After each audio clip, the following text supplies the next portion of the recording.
Ready Baby? Keisti žmonės. Mes esam keisti žmonės. Tu iš vis labai keista. Sveiki visi prisijungę dar kartą arba prisijungę pirmą kartą į mūsų podcastą, mūsų laidą, mūsų diskusiją pavadinimu Keisti žmonės. Praeitas iki beje, praeitam podcast'e supjoviau grybą ir pasakiau kitokie žmonės, bet aš tikiuosi, kažkur kitur šiandien supjausiu grybą. Keisti ir kitokie. Taip. Tai šiandien kartu su manim, Andrium ir su Egle, su mano pačia nuostabiausia antrąja pusė, mes turim diskusiją, tema kaip poroje nepamesti ir neprarasti vienam kito. Ne? Čia turbūt yra tokia rimta, įdomi tema ir šiandien diskutuodami šitą temą, vienoj pusėje mes esame ekspertai, kadangi nemažai metų mes tiek kartu, tiek atskirai konsultuojam žmonės, Eglė daugiau sveikatos klausimais dirba ir su moterimi, ne tik sveikatos, ir kasdienio gyvenimo klausimais. Man dažniau tenka dirbti su vyrais, nors dirbu ir su moterim, ne tik verslo, bet ir vėlgi asmeninio efektyvumo, asmeniniais klausimais.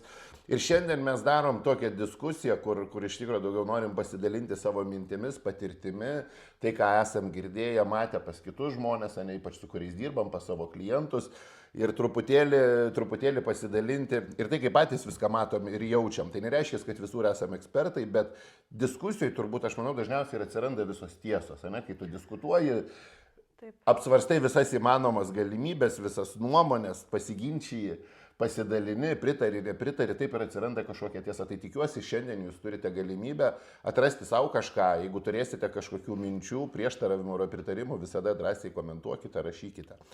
Ir kalbant apie santykius, iš tikrųjų praeitą sykį mes turėjom tokią daugiau asmeninę temą, apie kiekvieną iš mūsų kalbėjom, kaip nepamesti, nepamiršti savęs. Ir kažkaip turbūt organiškai išeina, kad ta tema turėtų peraugti ir kalbant apie poras, kaip nepamesti ir nepamiršti vienas kito. Taip, nes vyrų ir moterų santykis ir apskritai porų santykis yra labai, labai svarbi dalis gyvenime. Ir dažnai tai būna, kad žmonės, kurie pradeda dirbti su savim, saviugdos keliu eiti, jie susiduria su iššūkiais santykiuose vienaip ar kitaip.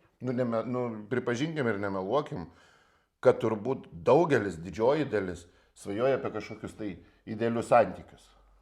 Turbūt, kad taip. Jo, bet va tada iškyla klausimas, kas yra idealūs santykiai. Aš netgi manau, kad netgi idealūs santykiai nėra idealūs.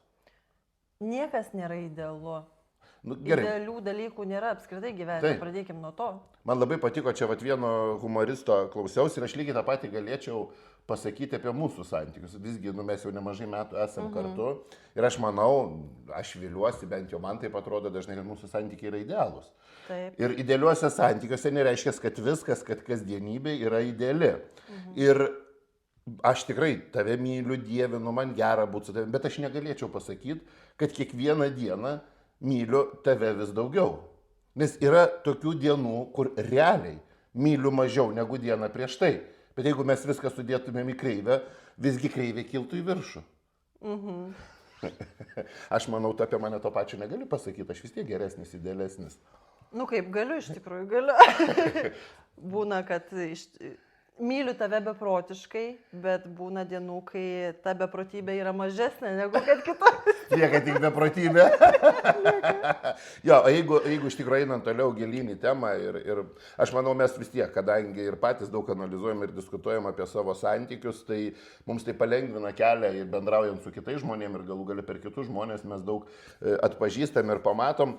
Ir visgi vėl grįžtant prie tų idealių santykių, nėra tokio dalyko kaip idealų santykiai. Turbūt yra daugiau požiūrio klausimas, bendravimo tarpusavyje klausimas ir pažinimo vienas kito ir savęs. Tikrai taip. Ir jeigu mes pasižiūrėsim į daugelį porų, ir iš tikrųjų aš negalėčiau sakyti, ar didžiąją dalį, ne didžiąją dalį, bet visgi tai yra nemaža dalis porų, per laiką, per tam tikrą laiką visgi daugelis pameta tą intimumą, artumą, pameta ryšį vienas su kitu. Ir tai nėra galutinis dalykas. Dažnai būna, kai kurios poros atranda, o kai kurios ir nugyvena tą gyvenimą tokią, ne? Lyg būdami atstume vienas nuo kito. Taip. Ir turbūt ir yra klausimas, o kaip tai nutinka? Iš kur tai nutinka? Reiškia, ne tik, kad kaip, bet ir kodėl tai nutinka ir ką su tuo daryti. Tai jeigu taip žiūrint į poras, tarkim, tau dirbant su moterim, turbūt iš vis moteris yra dažnai atviresnės apie santykius. Taip. Ne, ir įvairių situacijų pasitaiko, įvairių priežasčių turbūt tu išgirsti. Kaip tavo manimu, tavo perspektyvoje tu matai, vat, poros santykiuose nutolsta vienas nuo kito, kas tai įtakoja labai dažnai? Kaip ir sakiau prieš tai, dažnai labai... Matai, kol žmonės gyvena tam tikruose savo burbuluose arba vienam dideliam burbule ir yra, sakykime, kaip visi, ne, kaip yra tas posakis, kaip žmonės, kaip avis. Čia žiauriai skamba, bet nieko blogo. Tam tikram etape būna viskas gerai, žmonės daug dalykų nemato, bet dažniausiai problemos pradeda ryškėti, ypatingai kai vienas iš poros pradeda greičiau arba stipriau pasinerti į tą saviugdą, visą į savęs pažinimo kelią ir tada pradeda lysti visokie klausimai, tada pradeda lysti visokie filosofiniai klausimai, ar ne, maždaug, o kas aš esu iš viso, o ko man iš viso reikia, o ko reikia man iš tų santykių, o ar čia iš viso yra santykiai. Ir būna taip, kad vienas žmogus eina greičiau negu kitas, arba jie pradeda eiti skirtingais keliais, arba vienas apskritai nejuda. Bet čia daugiau eina kalba turbūt apie tai jau giliau santykiuose, kada poros ilgiau būna santykiuose ir vienas iš poros pradeda ieškoti turbūt atsakymų, ne, ir pasijunta nekomfortiškai tokiuose santykiuose ir pradeda ieškoti, ne, kažkokių sprendimų savo arba kartu savo su partneriu. Taip, būna, kad tas saviugdos kelias prasideda ir nuo nekomforto pačiose santykiuose arba būna dėl kitų gyvenimo aplinkybių, irgi dėl kažkokio tai kito diskomforto, nekomforto, dėl ko pradeda ieškoti. Bet aišku, vienaip ar kitaip, kaip mes bežiūrėsim, santykiai yra labai, labai svarbi ašis, ant kurios laikosi labai daug kas ir iš tikrųjų, jeigu apskritai žiūrėsim į žmogaus visą progresą arba regresą, ar ne, tai jeigu nėra tvirto santykio poroje su tavo artimu žmogum, su tavo partneriu, partnerė, nesvarbu, tai tu tada apskritai ir savivertė menksta, ir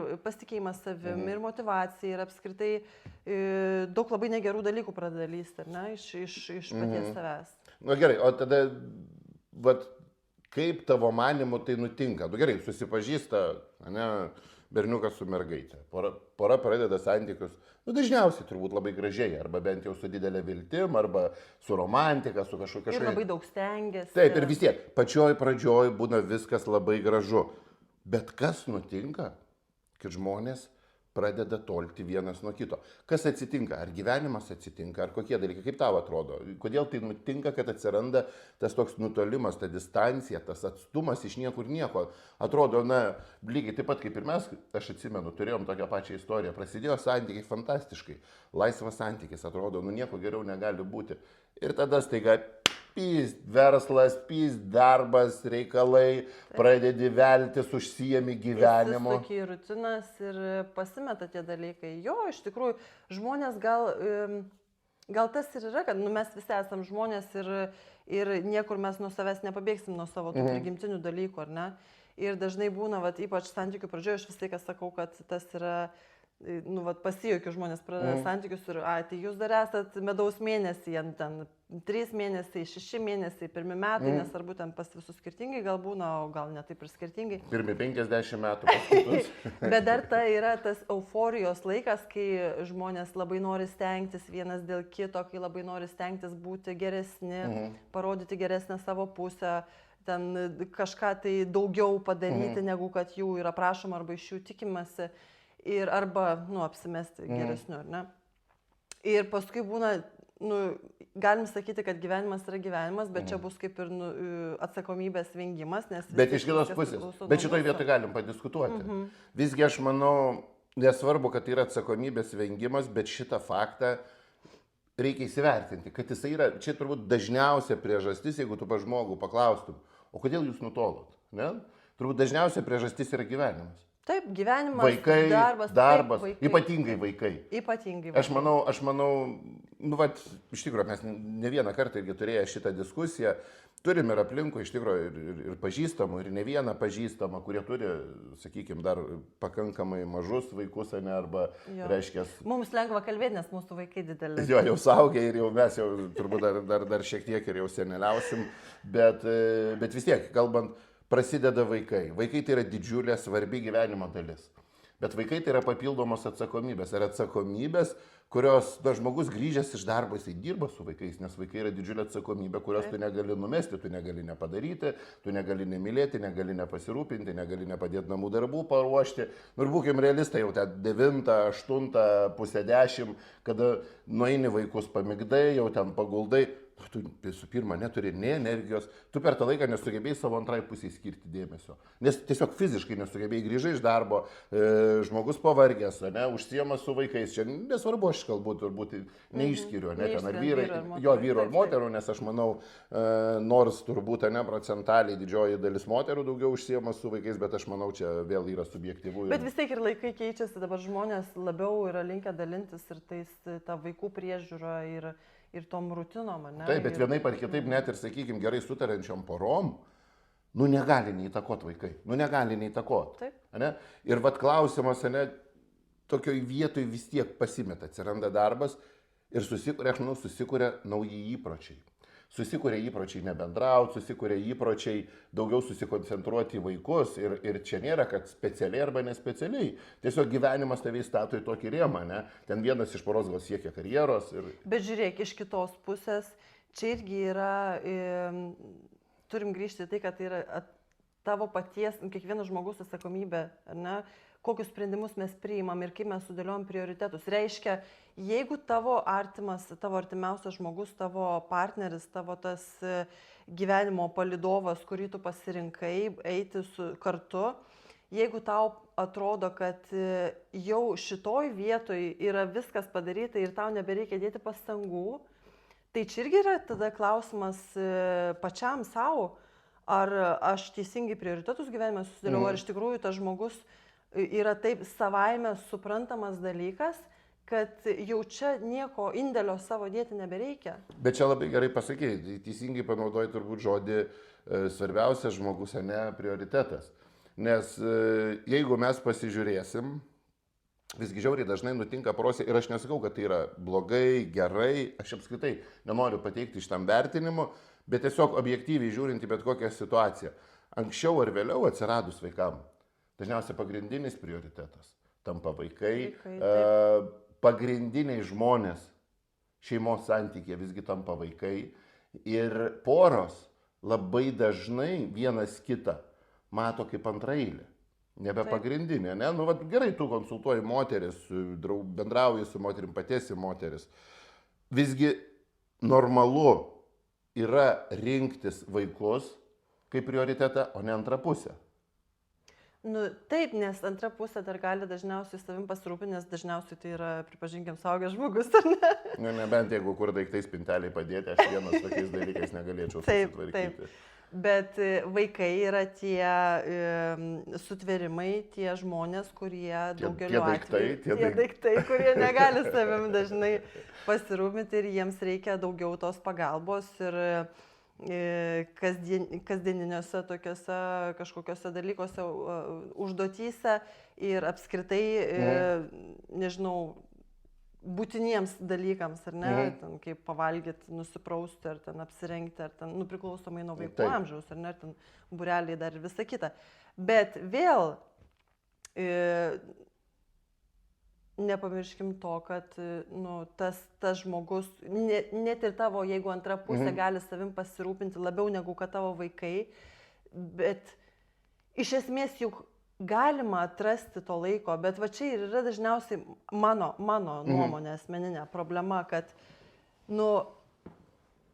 mes tiesiog pamirštam, mes tiesiog nebegalvojam apie tai, kad į santykius reikia dėti darbo ir kad toj vietoj, kur tu nustoji dėti pastangas, toj vietoj, kur tu nustoji dėti darbą, ten viskas pradės kristi anksčiau ar vėliau, pradės irti.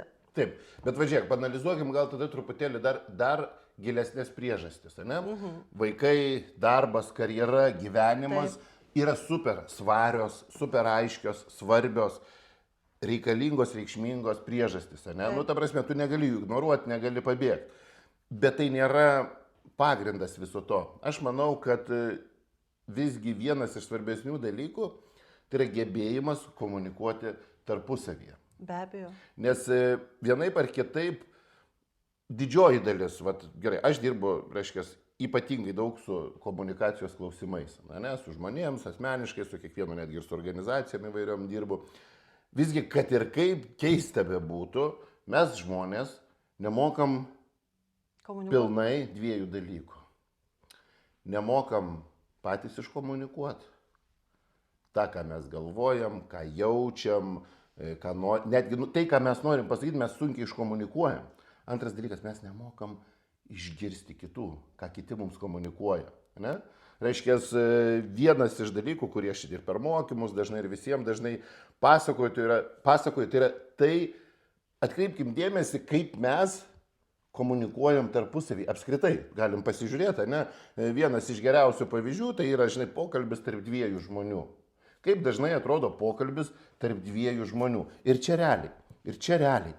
Kada žmonės šnekasi tarpusavį, atkreipkite dėmesį, pažiūrėkit kritiškai save arba pasiklausykit, kaip viskas vyksta aplinkui, pastebėkit kitus ir jūs šitą pamatysit.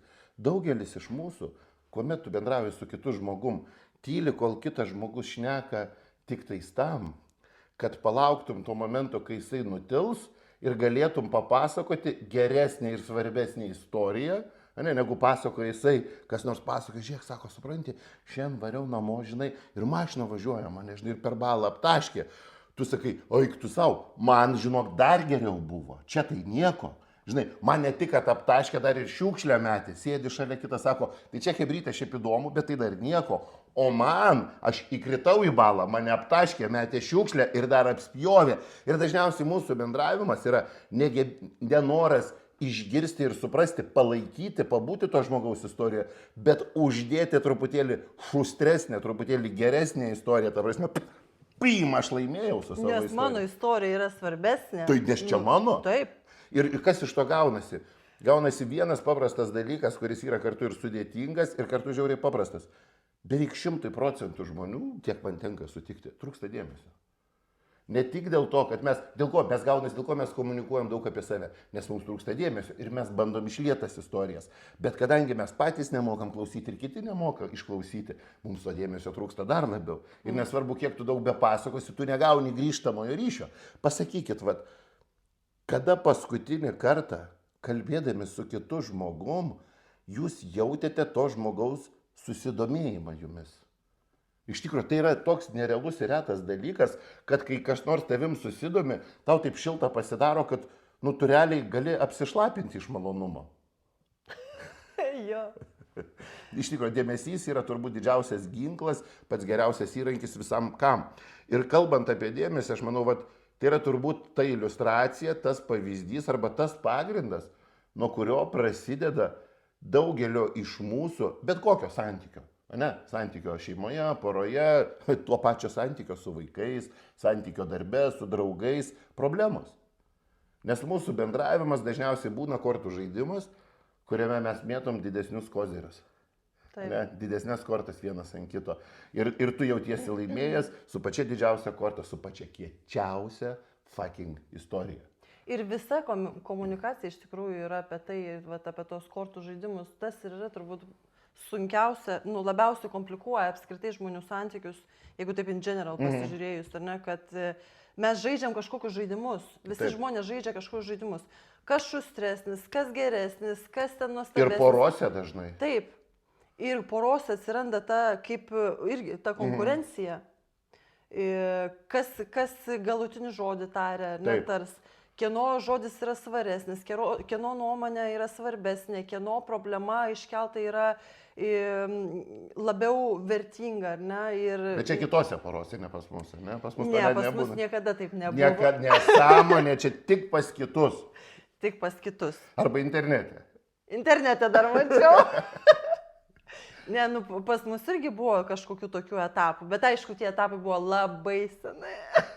Dabar esmė, to aš pažiūrėsiu, kada konkrečiai. Ne, bet taip iš tikrųjų vis tiek, jo, tas gebėjimas susikirti. Bet šiaip pasakyti lengva, išgirs, kažklausyk. O ką daryti, mes nemokam. Mes visą gyvenimą mokinamės išsikovoti savo istorijos vietą. Taip. O ne išgirsti kito istoriją. Ir ypač iš tikrųjų, nu čia vėl gal reiktų galima pakelti vyrų ir moterų skirtumus, ar ne? Nu, vyrai vis tiek dažniau, vyrai santykiuose gal dažniau. Aš tiesą primenu, kad mes praeitam podcast'e, praeitoj diskusijoje varėm ant vyrų ir dabar žadėjom ant moterų varysim. Jo, mes pavarysim ant moterų. Gerai, bet žiūrėk, pirmą ant vyrų pavarom, paskui ant moterų, ant vyrų tiek biški paskui. Ne, tu nežinai, ką aš norėjau pasakyti. Gerai, aš sakau viskas. Aš iš tikrųjų norėjau vyrus užstoti. Gerai, tada viskas aš klausausi su malonumu. Ne, moteris yra iš tikrųjų santykiuose dažnai truputėlį teroristės. Tyliosios teroristės. Nu pripažinkim šitą, mes tokios esame, akidraskos. Aš patylėsiu, paklausysiu dabar. Vyrai dažnai labai, yra ten skirtingos, aišku, kategorijos vyrų, ar ne, kurie yra, ten aš jau neišskiriu ten tų visokių narcisistinių asmenybių, bet tarp jų yra ir vyrų, ir moterų, ar ne, bet neikime tuos visiškus kraštutinumus, bet jeigu yra žmonės daugiau mažiau, negaliu sakyti normalūs, visi žmonės keisti. Visi keisti. Jo, bet daugiau mažiau kažkas, sakykime. Taip. Nu tai vis tiek vyrai yra daugiau linkę nutylėti, netiek daug savo emocijas reiškia, ar ne. Moteris, jos dažnai, mes dažnai provokuojam. Mes esam provokatorės. Jeigu ypač mes jaučiam kažkokį tai vidinį nepasitenkinimą arba nepasitenkinimus vyrais, apskritai dar jeigu mes pradėsim kelti visus tuos mūsų įprastus kultūrinius dalykus, ką mes matom pas kitus žmonės, ar ne, ir kaip mes paskui formuojam sampratą, kas yra normalus santykiuose, kas ne, kaltinimai vyrui, ar ne, arba ten pavydas, arba kažkoks ten pagieža, būna daug labai visokių skirtingų emocijų. Bet šitoje vietoje mes negalim, aš dabar kaip tik netgi užstosiu šiek tiek moteris. Nu gerai, užstok. Gerai, mes kaip gražiai keičiamės, ar ne? Bet iš esmės, čia nėra turbūt 100% taisyklė, nes iš tikrųjų labai daug priklauso nuo asmenybės. Daug teko sutikti ir vyrų, kurie atrodo elgesi labiau taip, kaip tu įpratęs matyti kai kurias moteris besielgiant, ne? Ir vėlgi, ir tai nėra, turbūt ir lygiai yra skirtingi, ne? Aš manau, gal čia turbūt svarbiau būtų suprasti, kodėl taip yra. Aš manau, kad tai viskas dar ir ateina iš to, kad dažnai vėlgi, čia ne 100%, bet, sakykime, didesnė dalim, vyrų visgi mąstymas dažnai irgi gali būti pagrįstas, ne, kažkokia tai logika, kažkokiais tai vėlgi tais vaidmenim nustatytais, kaip vyras turi elgtis, ne, kad vyras turi vadovautis logika ir tu kažkiek bandai vadovautis. Moteris žymiai dažniau vadovaujasi emocijomis. Taip. Ir provokacija, noras išprovokuoti yra emocijų stimuliavimas. Ir tu vis tiek, tu kažkaip pasikeli savo tas emocijas, ne? Ir tu jautiesi turbūt kaip žmogus, aš nežinau, čia aš daugiau kelių klausimą negu ateigiu. Dalykas, apie kurį dažnai žmonės nekalba, pripažinkim, nemeluokim savo.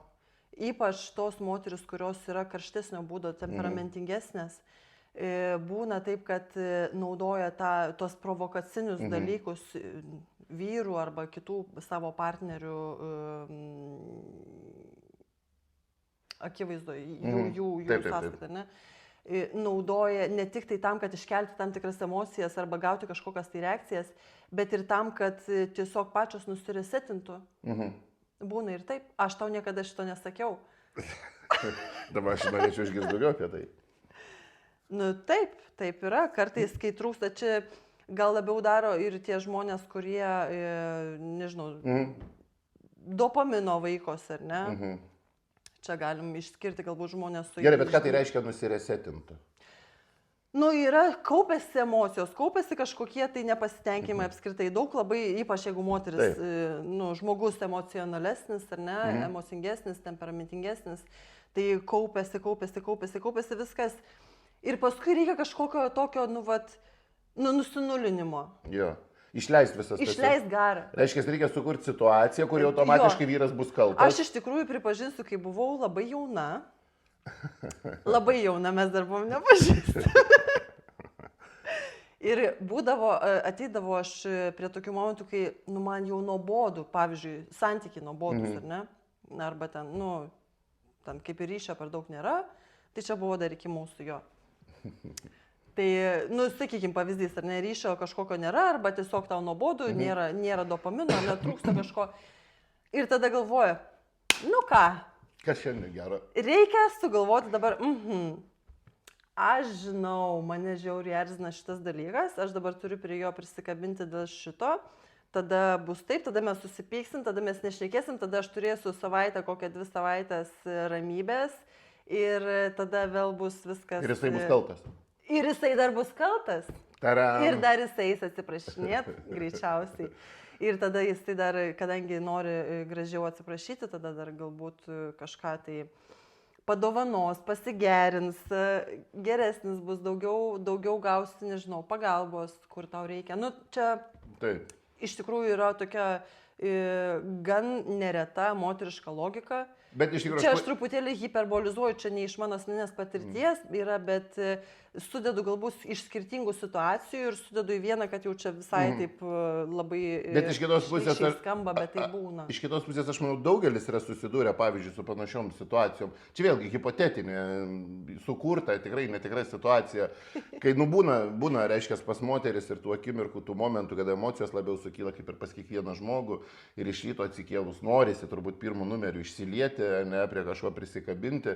Ir jeigu, pavyzdžiui, vyriškis, ne iš ryto anksčiau atsikėlęs sėdi, čia visiškai hipotetinė situacija. Ne, čia gerai, nepripažinkim, čia ne hipotetinė, čia aš taip dariau visai nesenai.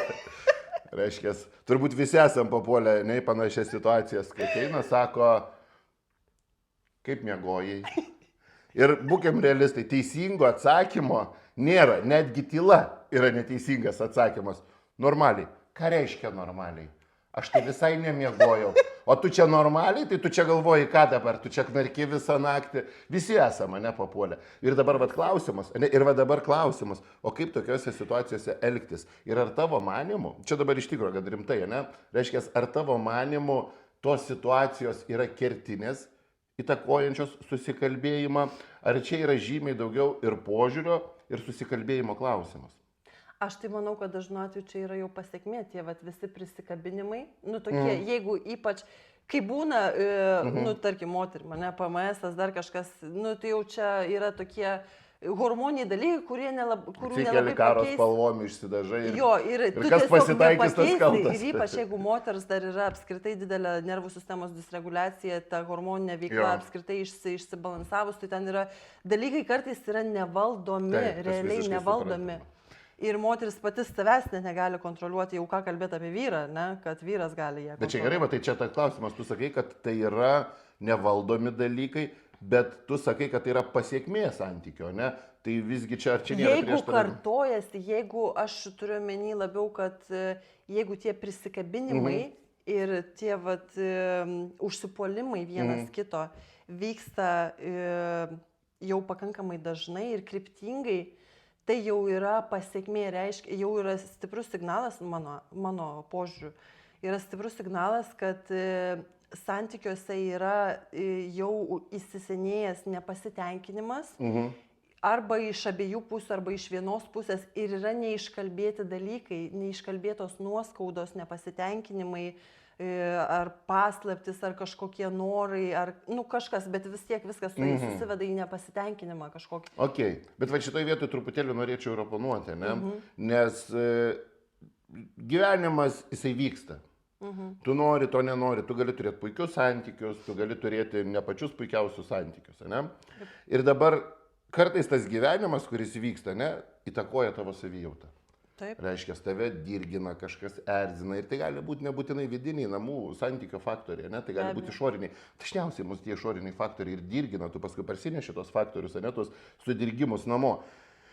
Ir kartais tie prisikabinimai, ne, nesvarbu, čia ar moterų prie vyro, ar vyrų prie moterų, ne apskritai poroje vienas prie kito prisikabinimai, jie gali būti absoliučiai impulsyvus dalykas. Būkim realistai, ne, tai gali būti, na, tu nesusivaldėjai. Vat gerai, moterim tai yra ir hormoniniai dalykai labai stipriai įtakojantis. Lygiai taip pat ir vyram irgi yra ir įvairių hormoninių sveikatos dalykų. Su metais keičiasi organizmas, kūnas reaguoja, ne visada žinai, kas darosi ir turbūt tada atsiranda įvairių reakcijų.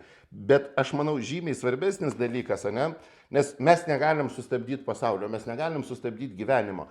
Pagrindinis dalykas, ką mes galim padaryti, tai yra dirbti su savim ir pakeisti savo požiūrį į situacijas. Tai reiškia, mano manimu, didesnė turbūt problema yra ne dėl to, kad tokios situacijos nutinka, bet didesnė problema yra ta, kad žmonės, kad mes dažniausiai neturime įpročio, gebėjimo, neturime drąsos, ryžto ir valios išsikalbėti apie tai. Neturime suvokimo, kad mes galim išsikalbėti, suprast ir mes galim paleisti, neužtikrauti ant savęs. Tai čia nelabai yra oponavai man iš tikrųjų. Iš vienos pusės taip, nes, sakykime, jeigu tai yra pasiekmė, bet ne visada tai yra pasiekmė, aš tą turiu omeny, kad Taip. kartais tai yra išorinių faktorių, tiesiog išorinių dirgiklių pasiekmė, nebūtinai santokos, nebūtinai šeimos, nebūtinai poros. Problema, aš manau, kas yra, kada mes nesugebam išsikalbėti ir nesugebam išsigryninti, nesugebam viens kito suprasti, nesugebam kartu pasėdėti, panalizuoti, ne? Arba išklausyti, tai gali tapti palaipsniui priežastis dar didesnio atitolimo. Na, būkim realistai, jeigu prie tavęs kažkas prisikabina ir tau paknisa protą, nėra malonu. Ne, labai stipriai gali ego užgauti, labai savijautą gali užgauti ir tu galvoji, kodėl čia mane tu puoli, kodėl, taigi tavo bėdos, žinai, neįsliek. Vieną kartą, antrą kartą. Ir mes žmonės, kadangi nemokam iškomunikuoti, nemokam suprasti dažnai, kas gaunasi. Po 18-39 karto mes pradedam jaustis truputėlį aukomis, truputėlį aukučiai, ne, čia mus puola. Kai tau kala į galvą, staiga tos pačius dalykus. Ir jeigu tu priėmė aukos vaidmenį, nes yra du dalykai, kada žmogus pasijunta, beje, buvimas auka yra vienas turbūt iš blogiausių dalykų, ką žmogus gali savo padaryti. Ir tu nori, nenori, būti auka yra vis tiek pasirinkimas, turiu omeny galvoje būti auka, laikyti save nuskriaustu, ne? Nes niekas tavęs neskriaudžia, žmogus dažnai elgiasi taip, kaip jisai jaučia, kaip tu tai priėmi, yra tavo dalykas, tai yra tavo sprendimas, tavo atsakomybė. Ir jeigu tu staiga pradedi jaustis auka, kas gaunasi, tau susikaupia, tu neišsikalbi ir viskas, tu pasirinki vieną iš dviejų sprendimų. Arba užsidarai savyje, arba pradedi kariauti. Nes tu kariauji su kuo, su tuo žmogum, kuris tave skriaudžia. Ir vienas ir kitas variantas yra gynybinė reakcija. Gynybinė reakcija. Kai užsidarai, tarkim, jeigu žmogus, nes yra skirtingų tipų, skirtingų būdų žmonės.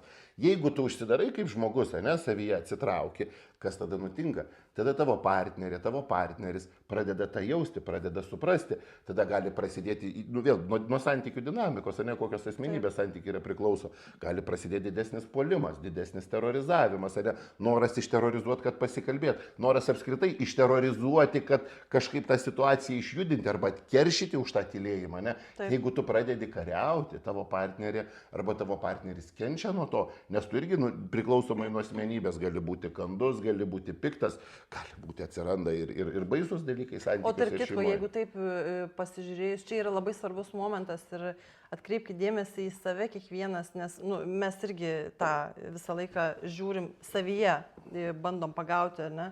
Nes sakau mes, nes aš žinau, kad Andrius tą daro ir aš tą darau nuolat.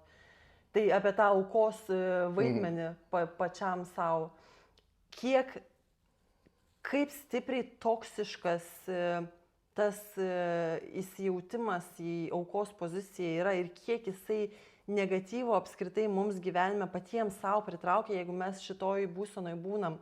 Dažniausiai, jeigu tai pasižiūrėjus, žmonės, tie, kurie yra nelaimingi, kurie skleidžia tą visą pyktį ant kitų arba išsilieja, tai ir yra tie aukos. Ir mes iš tikrųjų apie tai kalbėjom šiek tiek ir praeitam podcast'e, ne? Bet čia yra labai labai svarbus momentas, ką reikia, aš manau, kiekvienam iš mūsų suprasti pirmiausia ir gaudyti nuolat. Čia yra nuolatinis toksai be pabaigos nesibaigiantis procesas. Ir jisai gali labai daug apskritai padėti ir darbui su savim, ir darbui su santykiais, su antra pusė. Čia iš tikrųjų labai gerai atsimenu vieną šito, kaip jisai, John Cleese, britų oldschoolinis humoristas, reiškia, vieną jo monologą teko matyti, ten buvo aišku politinis, Bet idėja turbūt pagrindas idėjos, jis tinka bet kur. Ne, lygiai taip pat ir santykiuose. Jis labai gerai pasakė, sako, jeigu tu turi priešą, o kada esi auka, kas nutinka, kai esi auka? Kada tu esi auka, reiškia, tas žmogus tavo galvoje, kodėl negalima būti auka, nes kai tu esi auka, tas žmogus tavo galvoje, kurio veiksmų pasiekoje tu jautiesi auka, jisai tampa skriaudėjas. Ir čia yra keli variantai. Visų pirma, reikia nepamiršti, kad taip, būna atveju, kai žmogus tikrai skriaudžia ir būna atveju, kai mes patys savo prisiskiriam aukos vaidmenį. Ir jeigu tu turi skriaudėją, jis tampa tavo priešas. Ir tą sekundę, kai pas tave atsiranda priešas, pas tave atsiranda skriaudėjas, tu viduj įgauni pateisinimą elgtis bet kaip. Nes mes visi žinom, kad su blogais žmonėms, skriaudžiančiais žmonėms, su priešais, su blogiečiais, mes turim pateisinamą priežastį elgtis bet kaip. Ne? Taip. Ir tai dar padidina atitolimą vienas nuo kito. Bet grįžkim prie to turbūt, kaip mes prisiskiriam savo aukos vaidmenį. Ir čia yra turbūt, aš manau, žiauriai svarbus klausimas, nes tas aukos vaidmuo santykiuose apskritai bet kur, šiaip gyvenime žmogui tai yra vienas iš svarbiausių dalykų, bet kadangi mes analizuojam per santykių prizmę, diskutuojam per santykių prizmę, reiškia, būna įvairių situacijų. Būna tiek psichologinio, tiek fizinio smurto santykiuose, ne? Ir iš tikrųjų būna, kad žmonės elgesi labai negatyviai mūsų atžvilgiu. Tai klausimas, tai gerai, tai kaip man nebūtų auka, jeigu su manim šitaip elgesi? Kad ir kaip žiauriai beskambėtų, buvimas auka yra pasirinkimas. Jeigu su tavim elgesi neteisingai ir tai yra suprantama, pripažįstama, beje, kartais reikia pagalbos žmogui padėti suprasti, kad su juo elgesi neteisingai. Taip. Pirmas dalykas, ką kiekvienas iš mūsų turi padaryti, tai yra neleisti savo prisijimti aukos vaidmens. Tu gali atsistoti, kovoti už save, tu gali išsiskirti, gali ir neišsiskirti, visokių yra variantų. Bet pirmas dalykas, ką mes kiekvienas turim suprasti, mus negali priversti būti aukomis, jeigu mes su tuo nesutinkam. Bet kuriam smurtiniam santykyje už buvimą auka atsakingi abudu. Tiek smurtautojas, tiek tas, kuris prisijama. Ir faktas, būna visokių situacijų, būna situacijų, kur atrodo nėra išeities, bet vėl kaip tu tai matai galvoje, kiek tu už tai kovoji, kovoti yra sunku. Būt auka yra lengviau darymo prasme, bet sunkiau pasiekmės prasme. Kovoti už save, tą akimirką atrodo sunku, tačiau rezultatas yra neįtikėtinas. Jūs nustebsite, joks smurtautojas nepajėgus kovoti prieš žmogų, kuris nėra auka.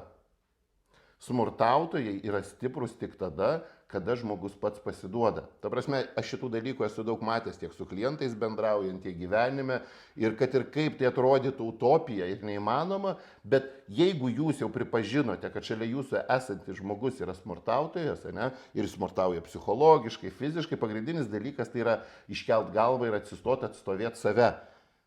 Tai yra pirmas žingsnis. Tai nereiškia, kad kovoti, muštis ir visa kita, bet tiesiog savo... Atstovėti savo poziciją, nepasiduoti, nesileisti nustatyti ribas. Jo. Tai aišku, čia mes kalbam apie tokias situacijas. Tačiau yra visai kitos situacijos, apie kurias mes ir šnekam, ne?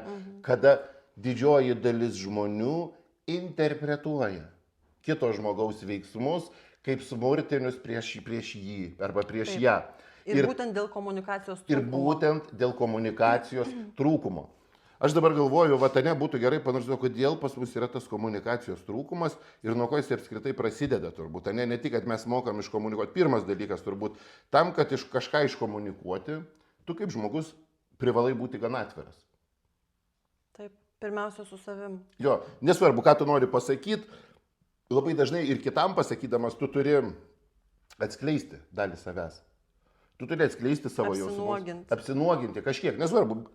Ar tavo mintis, ar kas, ir pas kiekvieną žmogų yra skirtingas tas lygis, kiek jis gali, dėl vieno paprasto dalyko. Aš galvoju, didžioji dalis iš mūsų turim vienokį arba kitokį nesaugumo jausmą. Dėl ko? Už tai, kad tuomet, kai mes būname atviri, mus labai dažnai įskaudina. Taip, arba panaudoja prieš mus. Ir ypač mes patyrėm tą ir vaikystėje, paauglystėje, nes mokyklos, draugai, taip. Visko, kas būna, mes visokių situacijų esam patyrę kiekvienas, esame sukaupę įvairias patirtis, kurios ne visada yra pozityvios, ypač kalbant apie komunikaciją, atsiverimą. Ir kas per tą laiką nutinka? Mes tampam uždaresni. Ne? Reiškia, tu kaip vaikas iš pat pradžių esi 100% atviras. Man čia skauda, man čia blogai, man čia gerai, mama padėk, tėti pakelk, tu pas visus prašai pagalbos, tu toks pažeidžiamas. Paskui žiūri, negalima, negerai, nedaryk to, vyrai taip nesielgia, moterims taip nepridera. Finale pas tave atsiranda ribos, ne? Taip. Taip ir yra. Ir gaunasi, kad tu vis daraisi uždaresnis. Tada ateini į santyki. Čia kaip, aš nepamesti minties, čia kaip žinai su piršto kišimu į ugnį vaikystėje. Nežinau, kas taip darė. Aš tai su elektros lizdais darydavau. Į ugnį kišdavai ir pirštus į elektros. Ir kiši ir žiūri, kiek skauda. Ir žiūri, kad, mažai skauda, paskui žiūri, kad gauni per pirštus taip, kad jau nebesinori daryti. Čia tas pas ir su tuo atviravimu, ir su tuo apsinuoginimu prieš artimus žmonės. Taip, ir baisiausia, kad turbūt tas nutinka, kad santykių pradžioj, tu kai sutinki žmogų, galvoji, oh my god, čia mano sielos dvynys, artimiausias žmogus pasaulyje, tada pyst gyvenimas, pyst vaikai, pyst darbas, pyst karjera, tada susiginčiai, susipykai, tada kuris nors kuriam nors įgėlė. Tu visadagi toks ir buvai, arba tugi visada nemokėjai. Ir prasideda, reiškia, aha, tai ir tu man taip kandė kaip visi. Aha, reiškia, aš čia turiu savo ribą nusibrėžti. Pasižiūrim, kiek dar. Ir vis daugiau tų ribų nusibrėži. Ir to nepasakysiu, tada to neatskleisiu, ar ne, ir gaunasi, kad vis tolsta, paskui žiūri po 10-20 metų, kad tu gyveni santykiuose, kaip ir šeimoje su vyru, žmona, nežinau. Ir gyveni kaip brolius su sese, kaip broliai seseris, nes ryšio visiškai nėra. Taip, intimumo nėra. Ir yra tik tai bendra virtuvė, bendras stūlikas geriausiu atveju. Ne, bet čia kas baisiausia, net ne kaip draugai. Net ne kaip draugai, nes draugai yra žymiai artimesni. O kaip broliai su sese, nes būna visokių santykių tarp brolių ir seserų. Tie broliai su sesėm, kur apskritai santykio nėra. Taip, ir čia. Labas. Taip. Ir šitas dalykas iš tikrųjų, galim žiūrėti kaip norim, galim iš bet kurios pusės paimti, ne? Tai yra visada apie gebėjimą susikomunikuoti. Tai va dabar klausimas, turbūt klausimas yra, kaip mums porose, kaip mums santykiuose pradėti komunikuoti. Kur yra tas komunikacijos pagrindas, ne? Ir kokie tipsai, kokie žingsniai arba kokie sprendimai patys paprasčiausi išsilyginimui ir išsigryninimui tos komunikacijos. Ta prasme, išklausyti ir įsigilinti į kitą žmogų, yra sunku. Sunku. Nes tada kyla elementarus klausimas, o tai kaip aš? Nes mesgi gyvenam tai su aš visų pirma. Tai va, aš ir galvoju, turbūt tavo manymo, ne? Visgi vienaip ar kitaip aš manau, kad mes daugiau, mažiau sugebam iškomunikuoti tarpusavį kažkokią emociją savo, priežastis, ne, sugebam iškomunikuoti, išsiklausyti, visko būna kaip ir pas visus žmonės, bet daugiau mažiau mes sugebam susikalbėti arba išsiaiškinti tavo manimo, ne? Ir čia vėlgi ne tik apie mus, apskritai turbūt kalbant ir apie kitus žmonės, apie tavo klientus, ką tenka matyti, reiškia, nuo ko apskritai, va dabar įsivaizduokim, pora atsidūrė šiknoje, emociniai šiknoje, ne? Ir nori išspręsti tą klausimą. Nuo ko apskritai reikia tą pradėti? Kaip tai pradėti? Kaip tavo manimo, subjektyvių manimo, nuo ko prasideda gebėjimas susikalbėti, išgirsti vienas kitą? Nuo nusirengimo. Turiu omeny ne iš tikro nusirengimo. Čia turėtumėm paaiškinti. Apsinuoginimo, emocinio apsinuoginimo. Paskui jau gali būti ir kitas. Bet gerai, bet tai dabar įsivaizduok. Gerai, pasakyti yra žiauriai lengva. Tai žiauriai lengva. Žiauriai lengva. Aš norėčiau, kad tu pasakytum, kadangi tu mokini komunikacijos. Ir iš tikrųjų, aš pripažinsiu, kad aš esu tikrai ekspresyvi ir temperamentinga, netgi ir jeigu atrodo kitaip. Nežinau kam. Tau gal ir netrodo, Andriau. Bet iš tikrųjų iš Andriaus išmokau žiauriai daug. Jisai yra mano didysis mokytojas iš didžiosios M. Nepaisant jo Gerai, pavardės. gerai, kad nedidysis mokytojas iš didžiosios Š. Taip. Ir jo, iš tikrųjų, daug dalykų, ką tu pasakai, pradžioje atrodo sunku priimti ir sunku išgirsti, kaip yra iš tikrųjų. Ir ten, kur yra svarbiausios tiesos, kur daugiausia reikia darbo dėti pačiam savo, dažniausiai būna skaudžiausia. Ir labiausiai nesinori priimti, bet iš tikrųjų aš noriu, kad tu dabar viešai prieš visus pasakytum, kaip tą komunikaciją pradėti. Čia yra turbūt minėjęs, gal esu, nežinau, jau ne vieną kartą, kažkada turėjau tokią audio knygą automobilyje, dar kompaktai buvo, reiškia, nebuvo nei MP3 grotuvų, nei tų tokių mobilių telefonų ir knyga vadinosi, neatsimenu autoriaus, 7 įtakos žiedai. Ir teorija žiauriai aiški, iš tikrųjų labai gerai, aš dažnai atsimenu, aš nežinau, čia turbūt prieš 20 metų, daugiau negu prieš 20 metų aš tą knygą turėjau, bet jinai vis dar gyvena mano mintyse ir aš atsidūręs bet kurioje situacijoje visada atsimenu šitą knygą. Reiškia, mes kaip žmonės gyvenam aplink mus esančiose žieduose, ne tarp tų žiedų. Mes esam centrinis taškas, tas pats mažiausias žiedukas, tai esame mes. Ne? Sekantis žiedas tai yra žmonės esantis arčiausiai mūsų, tai yra mūsų šeima, artimieji. Tada kitas žiedas yra tolimesnis draugai, dar tolimesnis žiedas yra turbūt miestas, šalis dar yra kitas žiedas. Tada yra, nežinau, politika, geopolitika. Ir kuo toliau, tuo visi žiedai yra tokie, jie didesni ir tolimesni nuo mūsų. Problema yra, mes kaip žmonės žiūri, dažnai koncentruojamės, kalbam, nervuojamės, nerimstam, bandom įtakoti žiedus esančius toli nuo mūsų. Šitaip mes išeikvojame energiją ir nieko nepakeičiam. Nes tas žiedas yra tiesiog per toli. Kai tuo tarpu vienintelis žiedas, kurį mes galime pakeisti, tai esame mes patys. Arčiausiai mūsų esantis žiedas. Ir įdomiausias dalykas, kas nutinka, kuo daugiau darbo tu įdedi į žiedą esantį arčiausiai tavęs, į save, tuo daugiau įtakos tas žiedas pradeda daryti kitiems žiedams. Tu daugiau įtakos darai artimiesiems, artimieji ten draugam darai įtakos savo miestui, savo šaliai. Ir šita tiesa, jinai galioja visais atvejais. Reiškia, poroje santykiuose, kaip tai atrodo, ne, poroje santykiuose, mes dažnai norim pakeisti kitą žmogų. Ir va dabar, gerai, mes kalbam apie susikalbėjimą. Kaip daugeliu atveju, ne, kas nors pasiklauso, aš podcast'o ne iki galo, nes paskui užvirė makaronai. Paklausykite iki galo. Žodžiu, užvirė. Nes svarbiausi dalykai bus gale. Tikėkimės. Užvirė makaronai ir tu nepabaigiai klausytis. Bet kaip yra? Reiškia, kai tu pasižiūrėjau, kažkur išgirdai, kad reikia dirbti su komunikacija, tu ateini ir sakai, žiūrėk, aš noriu, kad tu mane išklausytum. Ir tu ateini visų pirma su komunikacija spręsti, ateini su noru išsikalbėti, nes tu nori, va dabar aš ateisiu, apsinuoginsiu, išklausyk mane. Ką tai reiškia? Reiškia, tu ateini, tu dirbi ne su savim. Tu sakai, žiūrėk, aš dabar sėdėjau, galvojau, nusprendžiau, kad mums atėjo laikas revoliucijai, leisk. Aš tave nepasiruošusi žmogų apvemsiu savo jausmais ir tu nepasiruošęs, nepradėjęs dirbti su savim, dabar susitvarkyk su tuo. Ir tu išvemi, pasakai, tavęs nesuprato, ką tu čia nusišneki, žinai, aš bandžiau. Nesąmonės, jūs ten kalbat, aš bandžiau.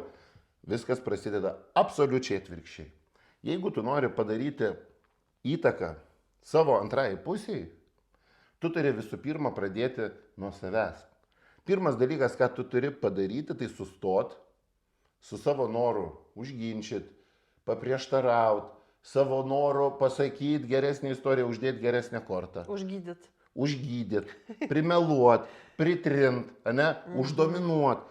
Kada šneka tavo antra pusė, kada šneka tavo partneris, pirmas dalykas, į ką tu turi susikoncentruoti, tai pabandyti išgirsti. O kaip priversti tą savo partnerį šnekėti? Žmonės, pradėkime nuo to, kad mes kalbamės kiekvieną dieną, visi nesvarbu, kokie santykiai bebūtų, pokalbiai vyksta. Ir dažniausiai vėlgi prasideda nuo paprastų dalykų. Va dabar žiūrėk, grįžta kažkuris iš darbo. Nu ir sako, va šiandien, žinai, va ten nutiko, nežinau, ten Vyckas sakė atvarys, neatvarė, tai dabar per jį ten tokia nesąmonė. Ir kita pusė, jo, bet tai žiūrėk, tai čia, va žinai, reikia vaikams dabar tą padaryti. Palaukit, viskas yra svarbu. Ir jeigu žmogus pradeda šnekėti, čia aš netaikau, kad moteris taip daro ar vyrai, bet mes visi taip daro. Ne? Čia gal tik Ir moteris gali grįžti namo, sakyti viską. Moteris, šiaip mes jeigu paimsim, beje, čia mes jeigu paimsim, tai standartinė situacija moterų yra kokia. Mes vyrai visada sprendimais kalbam. Ateini pro duris. Pro duris. Eik, tu savo, aš tau pasakysiu, žinok, ta žiūrkė, ką man padarė, ką man pasakė. Ir kokia pirma vyro reakcija būna iškart sprendimas. Tai tu nekalbėk su ją. Tai tu jai kitą kartą taip pasakyk. Jo. O iš tikrųjų, ko mes norim? Viskas yra paprasta. Jeigu žmogus kalba, labiausiai ko jis nori?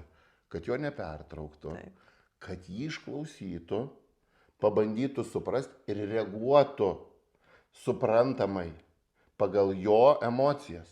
Lemba, žinai, ką tai žiūrkė pasakė, ką gali sakyti? Eina savo, užsiknisai miški.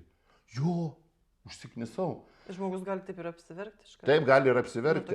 Taip, nes iš tikrųjų, kaip yra, mes norim dėmesio. Mes nenorim, kad mums pasakytų geresnį istoriją, kad mus nutrauktų, nuvarytų, pakeistų. Mes norim, kad mums truputėlį skirtų laiko. Tai vat pirmas dalykas, kurį mes galim padaryti norėdami, pokytis, iškart susitarkim vieną dalyką. Pokytis įvyksta ne per vieną sekundę. Pokytis įvyksta ne per vieną dieną. Pokyčiui reikia laiko. Revoliucijos yra greunanti jėga. Jeigu pradedi staiga daryti revoliucijas vieną rytą atsikeli ir sakai, viskas nuo šiandien bus kitaip, mes kalbėsim taip, mes suprasim, fak ne, žmogus turi įprasti, jeigu tu apie tai galvoji 2 metus ir pradedi keisti, o tavo partneris apie tai dar negalvojo, lygis tavo ir partnerio yra skirtingas pasiruošimui to pokyčio. Ir reikalauti iš partnerio, kad jisai pasiruoštų per vieną dieną tam, kam tu ruošėsi 2 metus, yra absurdas. O kiek laiko yra normalu? Visų pirma, tu turi dirbti su savimi. Pokyčiam yra neribotas laikas. Normalioj santuokoj, normaliuose santykiuose, aš nenaudoju tiesiog žodžių idealiuose, nes, sakykime, panaudokim sąlyginį žodį normalu. Normalus čia turėtų būti kabutėse. Kabutėse, jo, bet vėl, tose, sakykime, kur yra tvariuose, brandesniuose santykiuose, čia turbūt tinkamesnis apibūdinimas, pokytis vyksta nenutrūkstamai. Reiškia, jūs galvojat, kad vieną dieną viską pakeisit ir viskas pasikeis. Ne, šitaip mąsto revoliucionieriai. Revoliucionieriai ateina, sujaukia ir palieka bardaką. Normalus pokytis vyksta visų pirma nuo savęs ir labai iš lėto. Nes tu galvoji, kad tu žinai atsakymą, bet tu nežinai atsakymo. Mes nei vienas nežinom atsakymo, savo atsakymo, kaip mes rasim tą tiesą, kol neišdirbam pakankamai su savim. Todėl lygiai taip pat, kai tu pradedi dirbti su savim ir su savo partneriu, tu tą pradedi daryti tyliai. Vat ką mes kalbėjom praeitą sykį, praeitoj diskusijoje, čia eina kalba apie atsakomybės. Atsakomybės yra prisiemamos tyliai. Ir tyliai tu pradedi dirbti su savim. Tai reiškia, tu prisiemi atsakomybę už save. Reiškia, dirbi su savo reakcijom, nutildai savo norą ginčytis ir bandai suprasti. Pirmą kartą tau nepavyks, tu nesuprasi. Antrą kartą tau gali nepavykti. Galiu tai pasakyti, 329 kartą pradėsi po truputį suprasti, kas vyksta. Pradėsi jausti emocijas. Ir tada tu galėsi reaguoti. Ir žinot, kas įdomiausia nutinka? Kuo daugiau tu reaguoji, kuo daugiau tu sutinki, kuo daugiau tu palaikai savo antrą pusę, tuo antrą pusė šiltėja, labiau pasitikė, labiau atsiveria ir labiau pradeda kalbėti. Nes mes nesulaukiam prieštaravimo, mes nesulaukiam sumenkinimo, mes nesulaukiam ginčymosi. Ir tarkime, čia net juokas juokais, bet aš galvoju, mes čia turėjom tokią linksmą situaciją prieš turbūt savaitę ar porą savaičių, kai aš vieną dieną, kai aš tau sakiau, kad aš su viskuo sutinku, ką tu sakai. Ir aš pasimečiau. Bet koks sutikimas, jisai nuima norą ir priežastį ginčytis. Taip. Ir šitoj vietoj bet koks įsiklausimas, bet koks įsijautimas, bet koks paantrinimas, jisai sukuria didesnį ryšį vietoj didesnio atstumimo. Tai vat, jeigu mes kalbam apie pačią pradžią, tai visada pati pradžia prasideda nuo savęs, nuo gebėjimo įsiklausyti. Tada antras žingsnis yra gebėjimas ir bandymas suprasti. Pasakyti žiauriai lengva. O kaip suprasti? O kaip suprasti vienas kitą? Kaip suprasti kitą žmogų? Kaip galima suprasti kitą žmogų, tavo manimu? Įsijausti jo, įlipti jo batus, įsijausti jo, į jo vaidmenį. Vienintelis ir dažniausiai užduodamas klausimas savo, ne? pripažinkim vieną dalyką turbūt, ne, kad mes labai dažnai mėgstam, turim įprotį teisti kitus dėl to, kad mes jų nesuprantam. Teisti už jų emocijas, teisti už dalykus arba atmesti, atstumti už dalykus, kurie yra visų pirma to žmogaus dalis, tai yra emocijos, ne mintis, tai yra dalis to žmogaus. Požiūris. Mes mokam ir mėgstam atmesti ir nebandom įsigilinti ir suprasti. Ir pagrindinis klausimas, kuris padeda įveikti šitą barjerą kiekviename iš mūsų, tai yra klausimas, o kaip aš jausčiausi to žmogaus vietoje. Ir vėlgi šitas klausimas nėra revoliucinis klausimas, kurį tu savo užduosi vieną dieną ir paskui nenustosi jo savo uždavinėti. Ta prasme, ir jisai veiks toliau. Ja. Būtent atvirkščiai, tu turi tą klausimą uždavinėti kiekvieną dieną, kiekvieną sekundę, nes mes turim tokį vidinį didžiulį ego savo, tokį žvėriuką, kuris nuolat kartoja aš, man apie mane žodžius. Aš, man. Ir šitoj vietoj mes nuolat turim kovoti su šituo ego. Dėl to ir reikia nuolat kartoti šitą klausimą. O kaip aš jaučiausi? Yra viena rizika. Ir didžiulė rizika. Ilgainiui gali atrodyti, ką mūsų ego daro. O tai kur dingau aš? Kodėl viskas apie partnerį? Kad praradau save, ne? Jo, nes aš nesiginčiju, aš neužstoju savęs, ne? Bet iš tikrųjų yra vienas svarbus dalykas. Turbūt mes turim atskirti svarbius momentus ir mes kiekvienas kaip žmogus turim atskirti labai svarbius momentus. Jeigu žmogus, su kuriuo tu bendrauji, kalbasi ir dalinasi savo istoriją, savo emocijom, tai yra ne apie tave. Tu neprivalai įdėti savo ego į kito žmogaus istorijas ir emocijas. Bet čia tada tas ego, tas žvėriukas ir pradeda kaukti, Taip. kad manęs tai čia nėra, tai ką aš čia veikiu, tai o kur aš, o kodėl aš pamirštas. Yra du momentai. Vienas momentas, kad jeigu žmogus dalinasi savo emocijom, čia reikia nuolat apie tai galvoti. Ką tu klausaisi, kad įveikti savo ego, tu turi savo kartoti. Jeigu tu girdi, žmogus dalinasi savo istoriją, savo emociją, tai yra ne apie tave. Tai yra būtent apie tą žmogų. Ir savo gali sakyti, palauk, dabar ne tavo eilė. Yra tavo vieta ir laikas, bet dabar yra laikas tam žmogui. Leisk jam pakalbėti, tik taip tu susikursi precedentą savo istorijai. Ne? Ir yra kitas momentas, kad nepamest savęs, mes turim aiškiai suvokti. Jeigu žmogus, su kuriuo bendraujate, elgesi negatyviai jūsų atžvilgiu, sakykime, smurtiškai, nepagarbiai, nežinau, įžeidžėja, neįžeidinėja, kaip nors žemina, tokiu atveju tu neprivalai klausytis. Tu turi, tai jau yra asmeniškumai ir tai jau yra negatyvus veiksmas, tai yra smurtinis veiksmas. Netgi passive aggressive tas vadinamas, toks tas pasyvus agresyvumas, kai mes kandžiojam per aplinkui. Passive aggressive yra apskritai labai sunku identifikuoti. Tai kada yra kaltinimai, užslėpti ir taip toliau.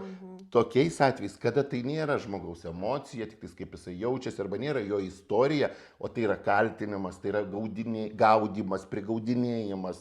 Gaudimas ant žodžių. Jo gaudimas ant žodžių. Tokiais atvejais reikia už save atsistoti ir pastovėti. Ir vėl grįžtam prie savo ribų. Taip, ir va čia yra du svarbus dalykai, nes žmonės labai dažnai sugeba tą susimaišyti, susimakaluoti, pasidaryti tokią mišrainę, uždėti majonezo ir kapoti, kaip mes mėgstam per šventės baltą mišrainę. Bet iš tikrųjų tai čia ir yra sunkiausia darbo su savim dalis. Tai reiškia, tu prisijemi fucking atsakomybės už savo reakcijas. Ir už bandymą įsigilinti ir suprasti, ką kitas žmogus komunikuoja. Aina savo, kai tai yra sunku. Čia žiauriai. Ta prasme, būna momentai, ypač pačioj pradžioj, kai tu netgi jauti įtampą. Bet būkim realistai, bet koks geras rezultatas reikalauja darbo. Bet koks geras rezultatas reikalauja indėlio, investicijų, laiko investicijų, pastangų investicijų ir norėti gauti grąžą dykai. Yra bepigu, tai yra absurdas, taip nebūna gyvenime. Tai va, klausyk, tada grįžtam vėl atgal į pradžią. Kai mes kalbėjom, kad ištinka gyvenimas ir žmonės nebeturi laiko skirti viens kitam, ne? Ta prasme, jie tiesiog nebeprioritizuoja vienas kito, kad reikia dėti darbą. Tai matai, dabar, ką mes kalbam ir tu ką įvardinai, tas darbas, jau vien darbas su savimi yra žiauriai sunkus dalykas. Taip. O dar tu turi dirbti su savim ir dar turi dėti labai daug pastangų, kad tą santykį ten lipdyti, atstatyti, puoselėti, kurti, ar ne, atlaisvinti. Va čia aš galėčiau tave sustabdyti truputėlį. Savo partneriui. Aš truputėlį sustabdysiu. Taip, vidury. Būtent vidury, nes mes pabėgsime ir nebegrįšim. Esmė yra kokia? Kuomet tu dirbi su savim, tu ir dirbi su santykiu. Nes mes galvojam... Užsirašykit šitą. Jo, mes galvojam, kad dirbti su santykiu tai yra nuolat daryti dalykus, einam pasivaikščioti, einam tą daryti. Ne, čia yra veiksmai. Ja. Veiksmai, jeigu tu tą darai be pagrindo, be susikalbėjimo, be supratimo, be įsigilinimo ir išjautimo, tai yra tik tais veiksmai, kartotiniai veiksmai, kurie iš esmės nieko daug nekeičia. Nes tu ir toliau esi toj pačioj būsenoj. Bet vietoj to, kad koncentruotis į veiksmus, į kuriuos mes įtraukiam kitą, čia aš ne vieną kartą esu girdėjęs, ypač iš moterų. Nu, beje, ir iš vyrų teko girdėti tikrai ne vieną kartą. Oi, aš tai čia nais, vat ir ją ten kviečiu, ir niekur eit nenori, nieko daryti nenori. Labai dažnas. Jinai to nenori. Pala, o kur priežastis? Kodėl žmogus nieko nenori daryti? Ne? Arba taip pat moteris. Aš organizuoju, aš čia žiedlapių pribaršiau, čia vonę pripyliau. Pala. Ar čia apie tave, ar apie tą žmogų? Ne? Vėl, ką mes darom? Bet ir čia nėra tas, kad, nu, man tiesiog įdomu, čia padiskutuokim truputėlį.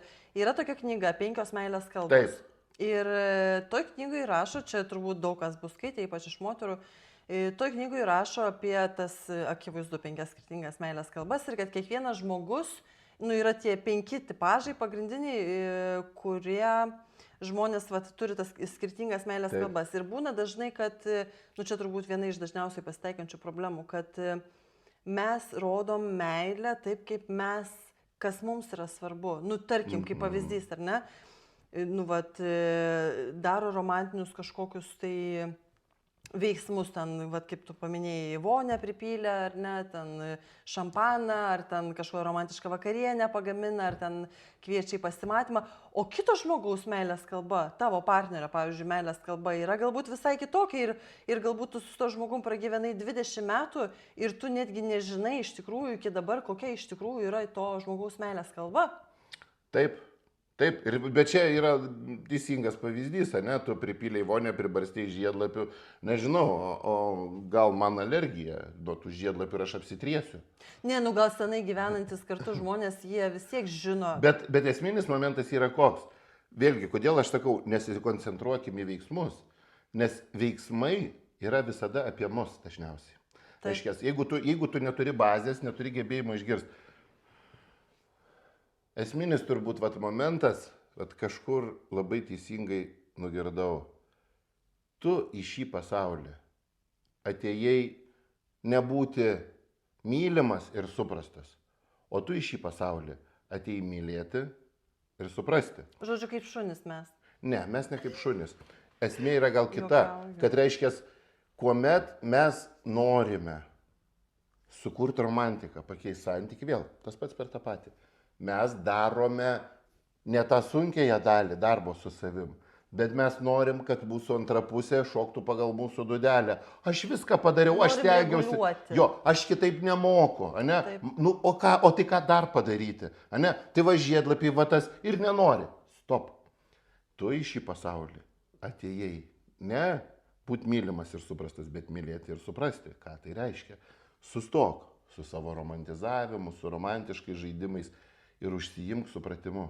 Kas tada gaudasi? Aš truputėlį noriu pabaigti. Nes esmė yra kokia, reiškia, kaip mes suprasim, o kokia iš tikrųjų yra mūsų partnerio meilės kalba. Per 20 metų žmonės gali ir nesuprasti, jeigu nesikalba ir nėra atviri ir nesidalina, ne, ir atmetinėja. Reiškia, tam, kad suprasti, reikia kalbėtis. Reikia, kad partneris kalbėtų, reikia, kad dalintųsi, kas jam gerai, kas jai gerai, kas blogai, kas patinka, kas nepatinka, kas nutiko, gauti supratimą. Ir šitą dalyką mes galim pasiekti po mažą žingsniuką kiekvieną dieną, duodami savo antrai pusiai supratimą, palaikymą, Kas tada gaunasi? Tada atsipalaiduoja žmogus, dingsta nesaugumas. Atsiminkim, kad pagrindinė priežastis nesusikalbėjimo dažnai yra tas nesaugumas, kuris mus ir įvaro į aukos poziciją. Tai ką tu geriausiai gali padaryti, tai yra nuraminti tą savo vidinį kovotoją su kiekvienu žodžiu, arba vidinį ego, kuris nori užimti dominuojančią poziciją ir suvokti esminį momentą, kad jeigu tu duosi erdvės žmogui, savo antrai pusiai, su emocijom, su istorijom, leisi pabūti svarbia, ilgainiui tu pradėsi tą patį gauti atgal. Ir tai bus geras indikatorius. Jeigu tai nesuveikia ilgą laiką, jeigu tu įdedi pastangas, investiciją negrįžta, gali būti. Reikia duoti. Vat, aš tai žinai, tu dabar kalbėjai ir aš telepatiškai girdžiu žiūrovių, ypač moterų mintis, kad o tai čia nėra tas aukojimasis? Čia, žiūrėkit, mes... Nes kiek laiko duoti tam savo partneriui, kiek laiko aš turėsiu klausyti savo vyro, nežinau, norų ir O tu galvoji, kad yra laiko apibrėžimas? Ne, tai čia aš tokius tiesiog bandau iškelti klausimus, nes aš žinau, kad... Bet čia yra klausimas. Ar gali būti laiko apibrėžimas? Nepamirškim, yra ilgas darbas visų pirma. Reiškia, jeigu tu nori, kad ir tave suprastų, vėl tu turi ir pakovoti už save, reikia nepamiršti, kad tu dedi darbo, tada šnekiesi. Bet tai nepamesti savo ribų. Taip, reikia nepamesti savo ribų. Jeigu pagarbos nėra, jeigu neatsiranda, čia visur galioja barščių principas. Žinot, pagrindinių barščių principą. Labai geras. Labai geras. Čia reiškia, mano senelis taip sakydavo. Čia mano senelis taip sakydavo. Jeigu barščiai pragižo, jeigu tau atrodo, kad jie pragižo, jų netragauti nereikia, reiškia, jie pragižo. Tas pats dažnai būna ir su santykiais. Jeigu tu stengiasi ir nieks nesigauna ir jautiesi šudinai ir atrodo, kad tu geriau numirsi, negu būsi šituose santykiuose, klausimas, ar iš vis verta kažką klijuoti. Apskritai, mes galim paimti ir turbūt sudėti, kad tokio dalyko kaip idealių santykių nėra. Ir kiekvieni santykiai yra neidealūs savaip. Klausimas yra, kiek abidvi pusės tuose santykiuose yra komforte. Kiek yra mečas? Jo, nes pasižiūrėkime, labai paprastai. Žmonių tipažai, aistringi būdo, reikalingas dopaminas, reikalingi iššūkiai, viskas. Tada ten aistra, kasdienas sprogsta, nuotykiai, gyvenimas. Nežinau, aš internete mačiau, kad tai būna. Reiškia, nuotykiai, gyvenimas, aistra. Ir viskas ok, tokios poros dažniau bus žymiai daugiau atviros, jiems reikalingas atvirumas, kad abudu karšti. Kitos poros, jos randa simbiozę, netgi nebūdami visiškai atviri. Ir tai yra ok. Jeigu tu nesi iki galo atviras, bet abudu jaučiatės komforte, mes esam skirtingi. Ir visada reikia... Ką turi omeny ne iki galo atviras, nes irgi galbūt... Mes kiekvienas turim ribą savo gyvenime. Žinai, mes su tavim, tai mes esam tokie tipažai, kur mes negalim būti uždari ir mes viens prieš kitą nuolat darome skrodimus, ar neišsiverčiam vidurius ir analizuojam. Jo, nes mums toks poreikis yra, reiškia, tokie tipažai kaip asmenybės. Kitos asmenybės yra tylios, uždaros, jiems reikia ir gauti, ir duoti ribotą kiekį atvirumo. Ir jeigu tokie žmonės sutampa ir jie gyvena komforte, turi kažkokį savo gyvenimo dalį, arba juokas juokais būna labai dažnai šiti dalykiniai santykiai, arba kaip ten materialių iš išskaičiavimo pagristi santykiai. Vėlgi, esu matęs daugybę puikiai gyvuojančių santykių. Nėra vienos taisyklės, kokie jie turi būti. Bet čia yra labai svarbus irgi, man atrodo, klausimas, tas santykis iš išskaičiavimo, nebūtinai materialaus išskaičiavimo gali būti iš kažkokios tai naudos, ar ne?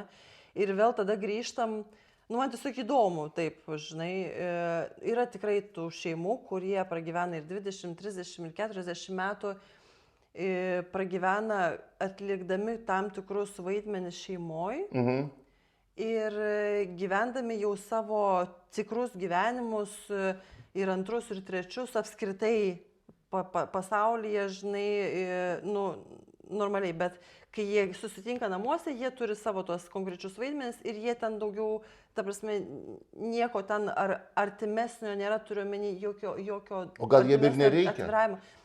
Bet ar čia, kiek čia yra gerai tada, jeigu ateina žmonės, nes vis tiek pripažinkim daugeliu atveju, žmonės tokiuose santykiuose jaučiasi nelaimingi. Nes Nebūtinai, va čia ir yra esminis momentas. Jeigu kaip pavyzdys, mums su tavim privaloma būti atviriems vienas prieš kitą, dėl mūsų pačių savijautos, dėl to, ką mes jaučiam vienas apie kitą, nes mes esam tokie tipažai. Mes negalim tų pačių taisyklių diktuoti ir kitom porom, kitiems žmonėms. Tai žinoma, žmonės yra absoliučiai yra skirtingi. visokių. Yra tik viena auksinė taisyklė. Ar tai porai yra gerai? Ar Bet jaučiasi... ir yra klausimas, jeigu jie gyvena taip ir jaučiasi vis tiek nelaimingi. Tada reikia dirbti, tada reikia spręsti, tada reikia... Nes labai dažnai būna, žmonės gyvena būtent dėl to tokiu modeliu, Taip. ne, vat, apie kurį mes kalbėjom, be to atvirumo ir ten gyvenant vaidmenyse atitinkamuose. Jie gyvena taip dėl to, kad jie įsivažiuoja, tas gyvenimas, ar ne, vat, pradžiai galbūt buvo aistra, pradžiai buvo supratimas ir tas meilės romanas didelis ir atrodė, kad ten iki mėnulio ir atgal ta meilė ir supratimas ir visa kita. Ir paskui ištinka gyvenimas, įsisuki į rutiną, darai tą ir vis tolsta, kol paskui pamatai, kad tu esi jau ant tiek toli šviesmečiais, kad ten sugrįžimo vienas pas kitą turbūt net ir, sunku net ir įsivaizduoti, nes jau nebežinai kelių. Ir tie žmonės jaučiasi labai nelaimingi ir jie dar labiau tolsta ir dar labiau tolsta. Bet čia būtent apie tai mes dabar ir kalbame, kad jeigu tu tolsti ir tau yra blogai, reikia su tuo dirbti. Bet yra daug įvairių santykių. Ir yra santykiai, kurie yra iš išskaičiavimo, kurie yra iš susitarimų, yra iš komforto. Jeigu tu esi santykiuose komforte, tau gali tai būti sunku suvokti, tau tai gali būti sunku suvokti, nes tu esi kitokio tipažo žmogus. Vat apie ką aš ir kalbu, kad jeigu tu esi santykiuose, kuriuose tau yra komfortas, tekia matyti daugybę įvairių santykių ir įvairių skirtingų žmonių. Revoliucijos yra ne visiems, bet yra viena auksinė taisyklė, ne? Kalbant apie bet kokius santykius, gebėjimas komunikuoti ir išklausyti, jisai yra būtinas. Atvirumo lygis bus skirtingas, jisai bus pagal poreikį abiejų pusių. Ir va dabar klausimas, kiek kalbėtis, ne? Kiek tą pajausti. Čia jau yra jutiminis dalykas. Jau mes kuo daugiau pradedam, matot, tam, kad tu gebėtum išgirsti ir išklausyti kitą, tu vieną dieną savo sakai, gerai, aš pradėsiu klausyti. Ir tu pradedi klausytis, tildyti savo ego. Iš pradžių tą darai per prievartą. Tada ilgainiui tu pradedi užduoti, kaip veikia žmogaus smegenys, tu pradedi užduoti savo klausimus. Jeigu tu užsispiri ir tai išsikeli kaip tikslu, tada tu pradedi dirbti su savo ego. O tam, kad dirbtų savo ego, turi daugiau save suprasti, turi pats prieš save daugiau atsiverti, tada suprasti, kodėl tavo ego tau neduoda išklausyti. Jeigu tai yra tavo tikslas, tu dirbi su savim tol, kol tu susitvarkysi. Klausimas, reiškia, kiek laiko klausytis tavo partnerio. Čia yra ne apie partnerį visų pirma, čia yra apie tave. Jeigu tu kaip žmogus, jeigu tu kaip žmogus nori būti laimingas, tavo laimės pagrindas. Jeigu tavo išskaičiavimas yra laimė. Ne, tai laimė vėl, jinai yra visokia. Visų išskaičiavimas yra laimė, tik tais laimė turi skirtingus kriterijus. Ne, vienur finansinius, kitur, nežinau, fizinius kažkokius, kitur dar kažkokius. Ir pas kiekvieną skirtingai. Bet jeigu tu sieki būti laimingas kaip žmogus apskritai gyvenime, ne, tu turi nuolatos dirbti su savim. Ir klausimas, kiek reikės išklausyti tavo partnerio? Jeigu nori būti laimingas, reikės visų išmokti išklausyti. Nes išklausimas yra užsitarnavimas savo kalbėjimo. Jeigu tu išklausai vieną, tada gali į savo istoriją įdėti. Ne? Jeigu tu tik tais dedi savo istorijas. Aišku, būna tokių situacijų, aš ir pats dažnai darau, kaip aukos vadinasi, kai žmogus man papuola, kai man reikia išsikalbėti, kartais sąmoningai pripažįstu, neįdomu, kas galvoja, man reikia išsilieti, išsipasakoti. Gal tiesiog reikia pas kunigą nueiti iš pažinties? Nereikia. Arba pas psichologą. Arba kažkur, bet kartais mes visi tą tokią turim, bet didžiąją dalim, didžiąją prasme, tai reiškia vis tiek tu tą turi daryti visą gyvenimą. Nes ne vieni, tai kiti santykiai. Santykiai su vaikais, su draugais, su pažįstamais, su bendradarbiais. Gebėjimas išklausyti ir suprasti kitus yra tokia dovana, kuri pakeičia tavo gyvenimą. Ir va dėl to, reiškia, tas laikas iki kada tu darai save, tu darai ne savo partnerį, tu darai save, tu dirbi su savim ir eigoje tu supranti, verta ar neverta. Jeigu nebeverta būti kartu, jeigu tu nebejauti laimės, jeigu matai, kad atstumas yra milžiniškas, jeigu matai, kad atstumas didėja. Arba kad vertybės yra absoliučiai. Taip, nes tu tada apsinuogini savo vertybės. Nes pripažinkim, dar yra vienas niuansas, kad žmonės, apie tas poras, kur pragyvena daug labai metų ir prieš tai kalbėjom, kad būna pragyveni daug labai metų ir nežinai netgi kokia ten ta asmenybė, pradedi pažinti, žinai, paskui. Būna taip, dar yra kitas niuansas, kad žmonės apskritai susipažįsta tam tikram amžiaus periode, ar ne, tarkim, ten 20 kažkelių metų ar ten 30, nesvarbu, bet jie keičiasi, žmonės keičiasi ir patys save pradeda labiau pažinti ir atranda naujų dalykų ir galbūt ta asmenybė absoliučiai pasikeičia per daugelį metų, ar ne, tai tas pažinimas to kito žmogaus. Taip, pažinti. Tai pamečiau mintį iš tikrųjų, kalbą. Ne, bet kitą žmogų pažinti tu gali tik tais klausydamas. Kitą žmogų pildai pažinti tu gali tik pažinę save. Tai apie ką aš kalbu, čia yra pagrindas. Pirmas žingsnis, nuo ko prasideda. Tu pradedi dirbti su savim. Matot, tam, kad sugebėti išgirsti ir suprasti kitą, tu turi labai daug dirbti su savim. Ir čia tą įvardindamas gebėjimą išklausyti ir kaip pagrindinį tikslą, aš čia tokius spastus duodu, kiekvienam gerus spastus. Jeigu tu susikoncentruosi į norą išgirsti kitą, tu turėsi labai daug dirbti su savim. Bet čia yra žiauriai sunku. Tai čia yra žiauriai sunku, kai tu ypač pradedi daryti, bet čia yra lengva, kai pradedi gauti to vaisius. O kaip tu galvoji, ar kiekvienas žmogus gali dirbti su savim? Ar kiekvienas žmogus yra pajėgus? Galiu tai pasakyti, kiekvienas iš mūsų yra pajėgus, bet labai skirtingame lygyje. Nes tai labai dažnai priklauso ir nuo poreikio, ir nuo mūsų ir išsilavinimo, nuo mūsų aplinkos, nuo visko. Ne? Ir nėra vienos taisyklės visiems. Esminis klausimas, esminis momentas tai yra, ar aš esu laimingas, ar aš jaučiuosi gerai. Jeigu tu esi laimingas ir jautiesi gerai, netgi darydamas nesąmonės ir nieko nenori keisti, esi blogietis, nežinau, aš ką tau galėčiau pasakyti. Čia yra jau kiekvieno pasirinkimas. Daugiau šitą galima taikyti žmonėms, kurie užduoda klausimą savo, ne? Iš esmės, kam keisti, jeigu tu esi laimingas? Taip, bet jeigu tu užduodi klausimą, aš noriu, kad būtų gerai, aš noriu, kad santykiai būtų geri, aš noriu, mane traukia mano antra pusė, aš noriu, kad būtų geri santykiai. Įdėk darbo į save. Jeigu tu esi kaip žmogus nelaimingas tame, kaip tu gyveni, įdėk darbo į save. Ir čia yra šlykščiausia dalis, bet vis tiek per tokį... Šlykščiausia, nes vis tiek mes esam tie kraštiniai ir mes esam, tiksliau ne kraštiniai, mes esam tie centriniai, į kurį vis tiek viskas susiveda, ne? Jo, bet čia ir yra turbūt svarbiausia dalis, kad daug yra metodų, daug yra būdų ir iš tikrųjų dar daug yra žingsnių. Bet vatane mes per vieną tokią laidą, per vieną pokalbį, per vieną podcastą visko negalėsim sudėlioti, nes tai yra, aš manau, mes dar jeigu sudėliosim. Bet šiandien pagrindinė turbūt mintis, kurią mes norim ištransliuoti ir perduoti, tai yra darbas santykiuose visgi prasideda nuo darbo su savim, o ne nuo darbo su jūsų antraja puse. Ir tam, kad tą padaryti, visų pirma, mes turime išmokti vieną seną, gerą rytų techniką, kuri vadinasi užsičiaupti ir patylėti.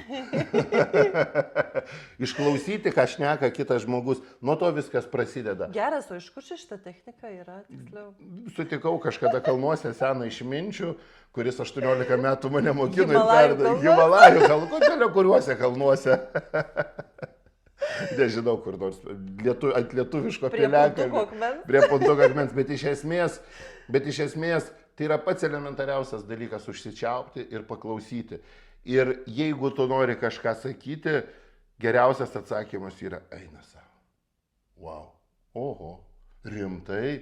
O kaip tu dėl to jautiesi? Tai yra aktyvus klausimasis. Iš pradžių tai bus sunku, bet jeigu tą kartosit ir apsvarstysit, po to reikia sekantis žingsnis, kurį galite daryti. Negalvoti apie tai, o kodėl tas žmogus tai pasakė, o užduokit savo klausimą, o kodėl aš taip reaguoju, o kodėl tai mane skaudina, o kodėl man tai nepatinka. Ir uždavinėkit nuolat savo tos klausimus, o kodėl aš taip, o kodėl aš taip. Ir tai darykite tyliai, viduje, patys savo ir pamatysite, tai yra ilgas darbas, tai yra sunkus darbas. Aš manau, mes dar daugybę kartų, iš tikro mūsų diskusijose, mūsų pokalbiuose, mūsų podcastuose, mes dar grįšim prie šitų temų. Tikrai. Bet pats pagrindinis žingsnis, pats pirmas dalykas, Norint santykiuose ir poroje gražinti romantiką, tai yra gebėjimas išgirsti ir išklausyti kitą. Nes mes, jeigu kursim romantiką, jeigu mes kursim santykį tik pagal tai, kaip mes įsivaizduojam, tame santykėje mes liksim tik tais patys su savim. O jeigu mes norime santykėje būti su žmogum, kuris mums yra svarbus ir brangus, mes turime išgirsti ir visų pirma išklausyti tą žmogų. Taip. Taip, tai aš nežinau, turbūt eidami į pabaigą ir baiginėdami mūsų šiandienos diskusiją, labiausiai aš iš tikrųjų, ko noriu kiekvienam palinkėti, tai rasti argumentų ir rasti priežasčių dirbti pačiam su savim. Aš žinau, kad norisi pabūti auka, norisi pabūti nuskriaustu, bet vietoj to, kad užduoti savo klausimą, o kodėl kitas žmogus tai pasakė, kodėl kitas žmogus, šitaip jaučiasi. Užduoti savo klausimą, o kodėl aš taip jaučiuosi, apie tai, kaip tas žmogus jaučiasi ir kaip aš galėčiau daugiau jo išklausyti ir pritarti. Ką aš galiu dar padaryti? Taip. Tai čia yra sunkios dalis, sunkus klausimai. Aš galvoju, anksčiau ir vėliau mes visus užknisim su tuo, kad kalbame apie darbą su savim. Viskas vis tiek susiveda į darbą su savim. Taip, net ir pupai, viskas susiveda į darbą su savim. Žodžiu, net laikė, davė mums laiko, geriausias laikmatis, kiek mūsų pokalbis ir diskusija gali tęstis. Taip. Ačiū Jums už tai, kad dar mus pasižiūrėjot. Svarbiausia, nemyškit į batą ir jeigu norit geresnio gyvenimo. Ir jeigu tu, pupa, nori geresnio gyvenimo, tai nereikalauk meilės tik iš manęs. Bet reikalauk meilės iš savęs. Iš savęs. Ir jūs kiekvienas įdėkit darbo, bus sunku, bet rezultatai bus neįtikėtini. Ačiū ir iki greito. Iki.